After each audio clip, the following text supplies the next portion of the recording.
Ooh, let's take a look.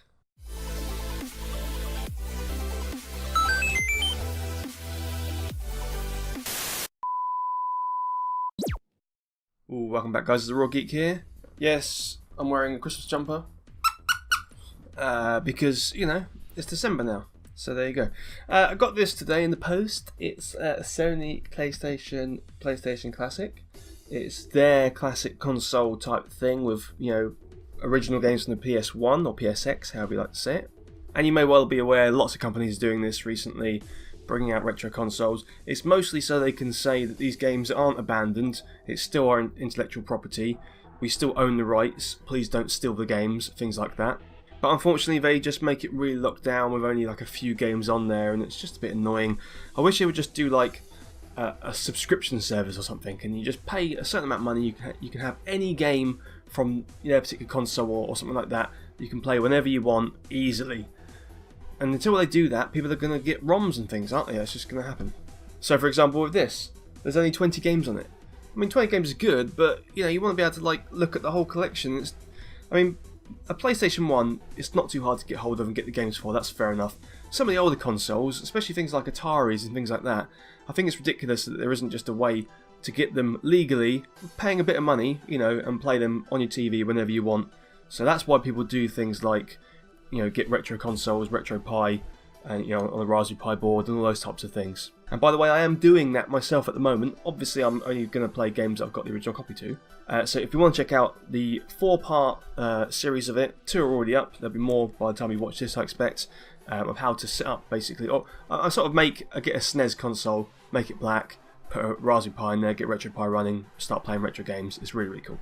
But anyway, without further ado, we're going to unbox this. I'm not going to bother playing it, anything like that. I just want to unbox it and show what it comes with, basically. So on the front it says 20 games preloaded, yes, and it's got the picture of it. I'll show you there. Hopefully that focuses or isn't too bright or whatever.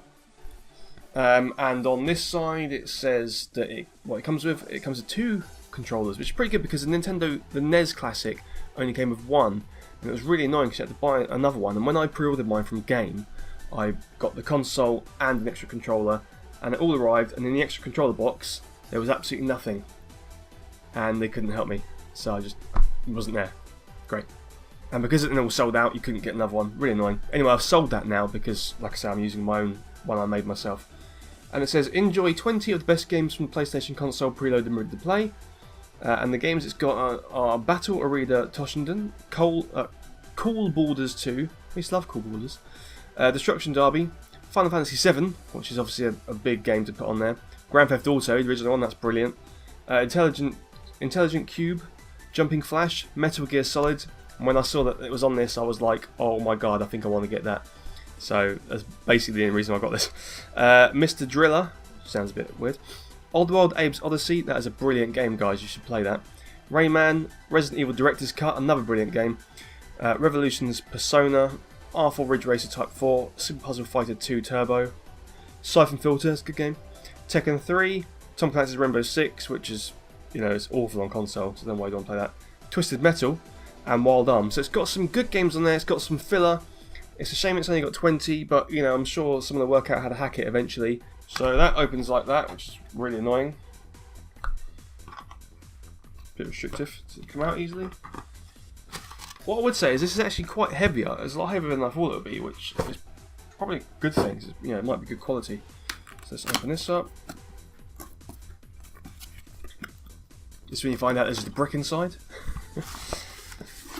So it comes with some manual type thing. PlayStation Classic instruction manual. USB port, HDMI output port, reset button, power indicator, open button, control ports, L2 button, R2 button, L1 button, R1 button, direction buttons, triangle, circle, X, square button, start button, select button. That's a waste of time. That's obviously. Oh god, there it is! That's cool! Okay, so that's there. I like how they give you a little preview there. Let's take this out. Okay, it's not a bad weight. It's pretty nice actually. I mean, you probably could get a Raspberry Pi in there and use the shell, but you know, this is actually quite an expensive way of doing it as well. I think this was like £90 for 20 games. That seems a bit expensive, but That is nice though. Feels quite nice. It doesn't open up. Okay. That's like the size of the old GameCube games. What's the point of that button if it doesn't do anything? Answers on the postcards.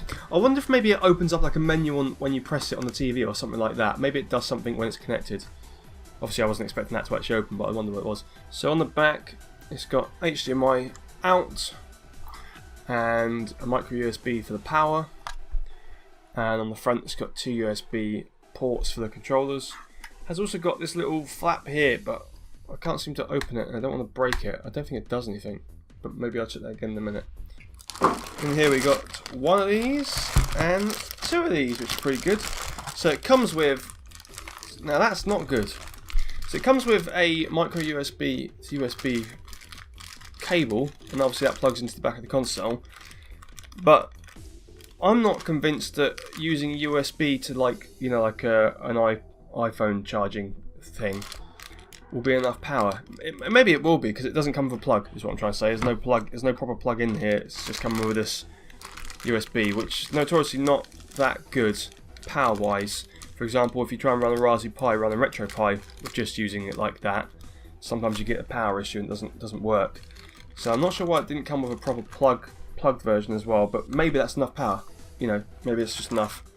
And it comes with an HDMI cable, which is pretty cool. Doesn't expect you to have your own, which is good. But I'm concerned about the power, but probably doesn't matter then. Can only assume it doesn't need so much power. This is one of the controllers. Now, 100% does not feel like the original PlayStation controller. I know what the PlayStation controller feels like. It doesn't feel like this. This is the same kind of mold they've used, but the material feels a lot cheaper. Probably better. It's probably better made, but it doesn't feel. It's not the same kind of clunky plastic that it was. It's more. It's almost like a rubber. It's not rubber, but it's like that. But the buttons feel nice. The buttons feel basically the same, but the controller itself doesn't. But it feels very nice. I'm not saying it doesn't feel nice, because it does. And then it goes to the USB there. So that goes into the console. How nice does it go in? Yeah, it's just like USB. It's fair enough.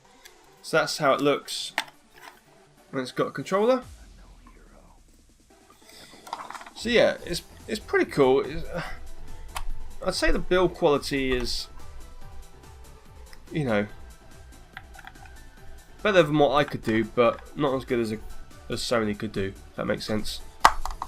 It's just a little bit cheap, if I would say that. But what matters, of course, is the games it plays and how well it plays them. So I will be hooking it up. I might do either a separate video showing you some of the games on there, or I might just do a playthrough of some of the games and stream them or whatever. But I just wanted to show you the actual console itself. Like I say, it feels, build quality is decent, but not as good as it could be. What does it say about the button, open button? For the power cable, it says use an AC adapter that supports 5 volt, 1 amp USB type A output. Not included. So they should have included that, shouldn't they? I mean, I've got one, but I'm not impressed about that. Why didn't they include one? The open button. What the open button does is, if there's a particular virtual game you're playing which requires more than one disc because of its size, to switch to the disc, you press open, and on the screen the menu will come up, and you can pick which disc you want to go with.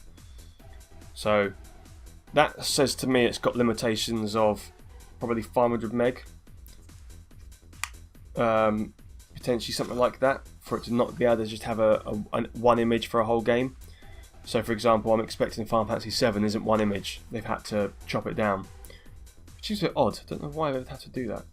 You have to do that with, like, when you're making your own, but when they've made theirs, the technology inside it must just be something very, very mainstream and standard that we can all get hold of. In fact, I think I do remember reading something. It's about the emulator they use. I don't think they've made their own emulator. They use one that's already out there that you can download yourself, and so probably that emulator has, like I say, a limit, maybe 500 meg, something like that, of what image it can process at one time. So they're using a bog standard emulator, I am tempted to open it up at some point and see what see what they're rocking, you know, system-wise. See if it's like, I mean, it's not a Raspberry Pi now, I know that, but probably something like that. So I will do that at some point, perhaps. But yeah, I just thought I'd show you it and talk to you about retro consoles, remind you of my project that I'm doing. You should take a look at that. And I will be streaming some retro games soon, maybe Contra, something like that, and also maybe play Metal Gear Solid on this, which I'm actually quite looking forward to. So I might stream that or record it. So yeah, there you go. So that about it, guys. I just wanted to show you the console being unboxed and talk about it and stuff like that. Okay.